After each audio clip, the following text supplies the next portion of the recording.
Messieurs, dames, bonsoir. Eric pour la mise à jour du CAC 40 le 29 mai 2012. Excusez-moi. Branche ceci, voilà. Aujourd'hui, séance à plus 1,37% avec un CAC à 3084 points. Donc aujourd'hui, on a franchi les 3090 et vous voyez, il y a eu un rachat à bon compte à ce niveau-là, donc on a du mal à le passer, cette fameuse ligne d'eau.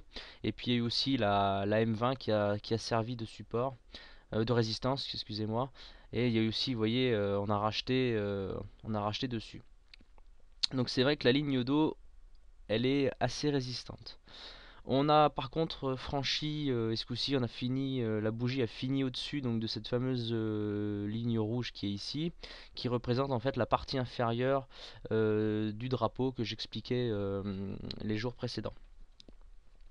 Alors la tendance aujourd'hui, on est toujours sur une tendance baissière, on est toujours sous la M20 et puis on est toujours sur des indicateurs de tendance qui sont baissiers.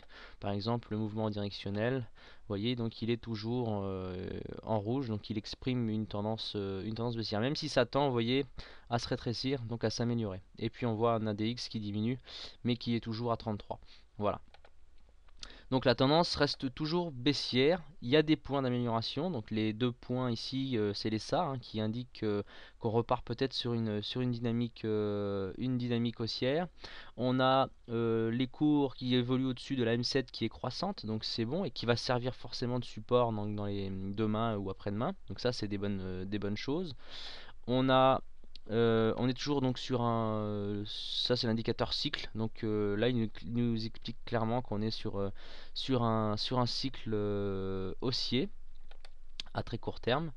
Le stochastique est au-dessus de son signal et se rapproche des sommets, donc ça c'est plutôt bon signe. Et puis le William, c'est pareil, hein, évolue vers bientôt sa zone de surachat. Donc ça c'est encourageant.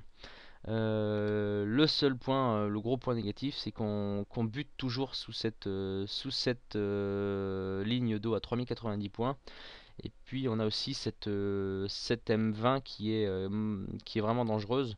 On l'avait vu ici, on avait tenté de la franchir, et puis c'était pour mieux nous redescendre. Voilà, donc demain, moi, le scénario, il est simple. C'est qu'on va on, on va osciller entre cette M20 qui va servir de résistance, la M7 qui va servir de support, la ligne d'eau qui va servir de résistance et le retracement de Fibo qui va servir de support. Donc on va se faire balader, c'est pas impossible entre ces quatre éléments. Alors, il y a deux scénarios possibles. C'est soit demain on ouvre en baisse et à mon avis les baissiers vont prendre la main et c'est pas impossible qu'on aille chercher les 3040 points. Par contre, s'il y a un gap, ou du moins une belle hausse, tout de suite on gap tout de suite la M20 ou qu'on passe franchement les 3090 en avant séance demain, on peut aller chercher la M30 ou même aller chercher les 3150 points. Peut-être pas dans la journée, mais du moins ce sera l'objectif. Par contre, si demain en avant-séance les baissiers prennent la main, il y a de grandes chances qu'on aille chercher les 3041, déjà la M7 d'une part, et puis les 3040 points de Fibo. Donc pour demain, si on ouvre en hausse, je parie sur la hausse. Si on ouvre en baisse, je parie sur la baisse. Voilà. Donc à savoir pour les haussiers, aller chercher donc les 3090 points. Et puis ensuite aller chercher les 3120-130 et ensuite aller chercher les 3150. Ça serait un joli scénario qui invaliderait la tasse avec Anse et puis qui invaliderait aussi le drapeau et donc toutes les mauvaises nouvelles qu'on avait notamment à l'objectif des 2890 et puis l'objectif des 2693 et l'objectif des 2320. Vous voyez la chute, 2320, voilà.